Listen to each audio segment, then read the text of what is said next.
नगर पालिका के अंदर अभी रिसेंटली चुनाव हुआ है हरियाणा के अंदर, जिसमें से 10 में से 9 मेयर भाजपा के हैं। तो यह विश्वास न केवल दिल्ली में है, अन्य राज्यों में भरपूर है कि हमारे टैक्स के पैसे को इन्होंने प्रचार के अंदर नाकादा काम किया, ना कोई इस तरीके से जो भी कर सकते थे, और इनसे लोगों को बेहतर उम्मीदें थीं। केजरीवाल जी ने एक बात कहा था, मैंने सारे न्यूज़ चैनल पर सुना था कि अगर मैं साफ हूँ और मैंने कुछ भी नहीं किया है तो जनता मुझे दोबारा बिठाएगी। मैं जनता की अदालत में जा रहा हूँ और अगर जनता ने मुझे वोट दिया तब तो मैं कट्टर ईमानदार हूँ जी, और जनता ने वोट नहीं दिया तो मैं ईमानदार नहीं हूँ। अब जनता ने तो वोट नहीं दिया तो उनको खुद ही समझ जाना चाहिए कि भाई आप ईमानदार हो ही नहीं। नमस्कार, मैं चिराग जैन और आप देख रहे हैं सोगन टीवी। देश की राजधानी बीजेपी ने 27 साल बाद सरकार तो बना ली, लेकिन आम आदमी पार्टी और विपक्ष के तमाम नेता बीजेपी पर आरोप लगा रहे हैं कि आखिर उनके चुनावी वादे कब पूरे होंगे। तमाम विषयों को लेकर के हम आइए बात करते हैं। क्या नाम है आपका? मेरा नाम संतोष शर्मा है। संतोष जी, आपने देखा अभी बीजेपी ने 8 फरवरी को जब मैंडेट आया तो सरकार बनाई, क्या लगता है बीजेपी को अब आपने वोट दिया, सरकार बनवाई, तो काम होगा दिल्ली में? दिल्ली में बिल्कुल काम होगा, और जैसा जनता का विश्वास आपके सामने है, 49 सीट्स के साथ बीजेपी ने गवर्नमेंट बनाई है और तमाम वादे जो केंद्र सरकार आज तक पूरे करते हुए आई है, मोदी जी की गारंटी है।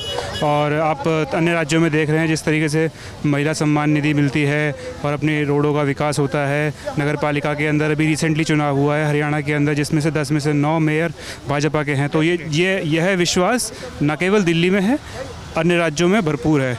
और दिल्ली एनसीआर के अंदर जितने भी राज्य हमारे आते हैं उन सब के अंदर हमारी ये भाजपा की गवर्नमेंट है। तो जनता का विश्वास है कि अच्छी तरह से हम लोग सारी जो पॉलिसियाँ केंद्र सरकार द्वारा और जो राज्य में अभी नई बनेंगी, तो नई सरकार को आने में समय लगता है। जैसे कि अभी कार्यालयों का आवंटन हो रहा है और नए नए विधायकों को अपने अपने डिपार्टमेंट दिए जा रहे हैं। तो जनसंपर्क में आके और सारी जो फॉर्म्स भराने वाली प्रक्रिया है प्रॉपर उस तरीके से आगे काम होंगे, और मुझे पूर्णतः विश्वास है।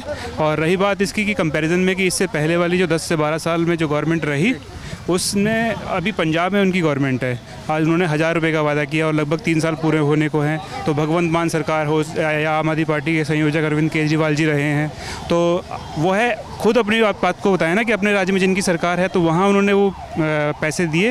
या महिलाओं के बारे में जो बात करते थे, आज गंदगी में आप यहीं नई दिल्ली के अंदर खड़े हुए हैं सेंट्रल पार्क के पास में पालिका बाज़ार पे, ये साफ़ सफाई हो रखी है? नहीं हो रखी, क्योंकि एमसीडी आज भी इनके कब्ज़े में है। तो जो प्रतिद्वंद जो अपनी विचारधाराओं का जो मतभेद इनका है, वो हमेशा से ये काम अड़ंगा देने वाली बातें करते थे पहले भी और आज आगे भी करते रहेंगे।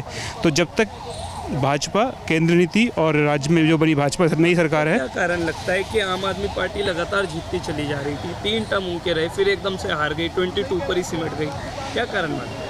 जैसा कि उन्होंने पहले ये प्रचार में जो इन्होंने पैसा, जो हमारा टैक्स पेयर का पैसा, being an a tax payer, I am a resident of India and I am giving tax on continuous basis every year. It's a huge amount. I don't want to disclose that because it's a personal thing.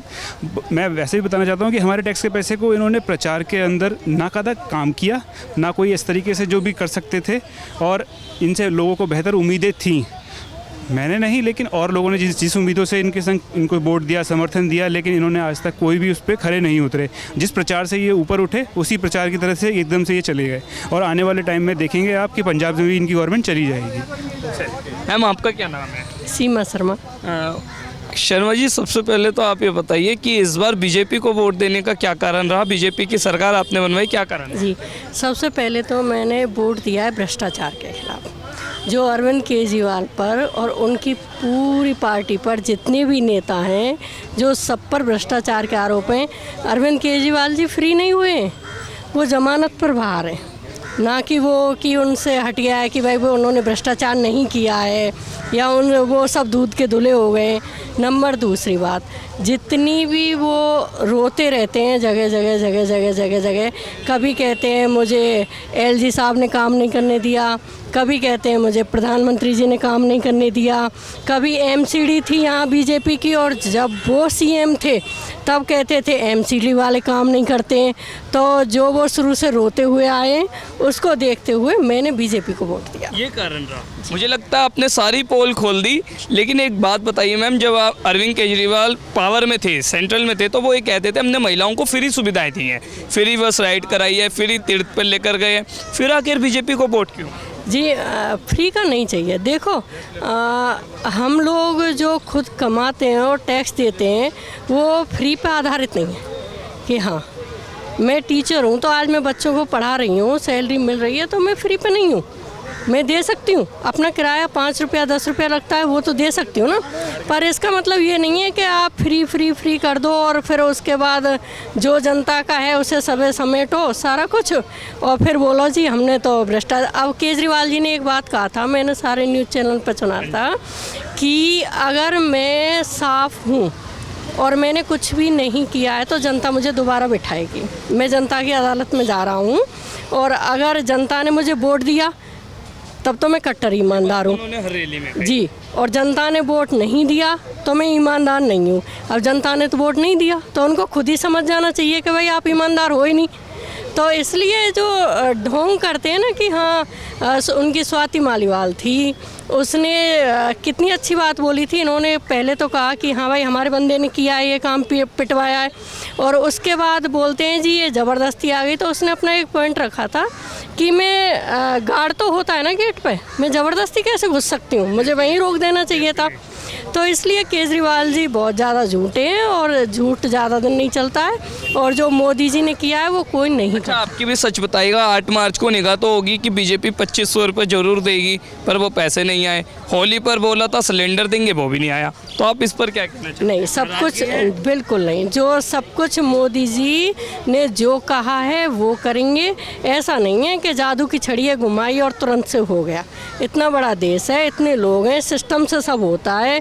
ऐसा नहीं है कि जाओ जी केजरीवाल जी ने बोल दिया आप पहले फॉर्म भर लो। उससे पहले जब हम ये हुआ था, आपके इलेक्शन हुआ था, तब सबके आधार कार्ड वगैरह जमा करा के दिए गए थे कि मैं आपको पैसे दूंगा। ऐसा तो नहीं किया ना। जिन्होंने वोट दिया है वो मोदी जी की जुबान पर वोट दिया है और जो मोदी जी काम कर रहे हैं उनको गिना सकते हैं। क्या देश में शौचालय थे पहले? क्या उज्ज्वला आयुष्मान योजना जो ये चली है दिल्ली में केजरीवाल जी ने होने ही नहीं दिया था?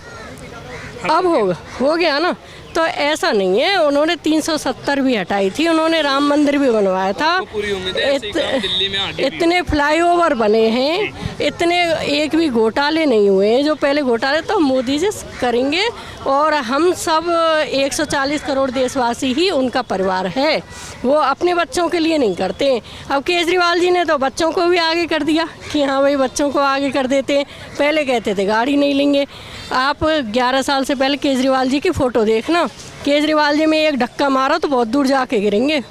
मैं पीछे से राजस्थान हरियाणा की हूँ और अब केजरीवाल जी समाते नहीं हैं कुर्सी पे, ठीक है। तो केजरीवाल जी की असलियत ये है। बातचीत करने के लिए बहुत शुक्रिया मैम, बहुत बहुत धन्यवाद। मुझे लगता है इन्होंने आज अरविंद केजरीवाल अगर ये बात सुन लेंगे तो कहीं ना कहीं घर से बाहर जरूर निकल जाएंगे, क्योंकि इन्होंने सारी पोल जो है उनकी खोल दी है और ये भी बता दिया है कि दिल्ली में बीजेपी सरकार बनी है तो डेफिनेटली अब आगे जो है अच्छा काम होगा और विभिन्न मुद्दों को लेकर के पार्टी जो है वो काम करेगी। पूरी उम्मीद इन्हें डबल इंजन सरकार से जरूर है। अब देखना होगा जब दिल्ली के लोगों की आकांक्षाएं बीजेपी से है तो वो आगे और क्या काम करती है। वीडियो जर्नलिस्ट गौरव के साथ चिराग जैन, सौगंध टीवी, दिल्ली। आप देख रहे हैं सौगंध टीवी, सौगंध वतन की।